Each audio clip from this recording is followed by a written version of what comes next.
Hi, I'm Tamika, the owner of Heavenly Therapy Salon here in Orange County, and today we're going to be doing a tutorial on how to crochet individual passion twists.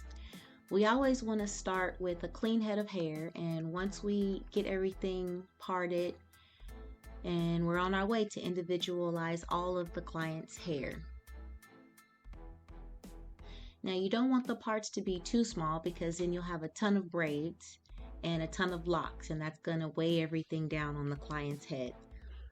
Once you get all of the individual braids onto the client's head, as you can see, the size is about a medium to larger size because the passion twists we're going to do today are kind of larger in size. So we don't want to have this big Tina Turner head of hair on a client who doesn't want a big Tina Turner head of hair.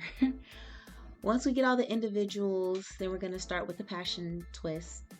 As you can see, we go into the center of the individual braid and we pull the crochet through here. We do a little twist. You see that little twist right there? We do a little twist just to make sure that once it locks in its place, it has that snap back. Because we do that little twist, it's going to lock in place once you get all that hair locked.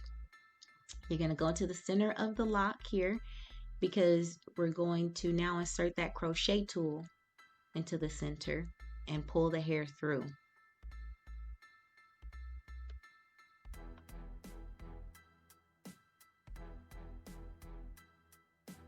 You see that? And we're going to go through the duration of the lock there to keep ensuring that we're pulling the client's individual braid through the center of that lock, as this is a protective style. So that's how we protect the client's hair.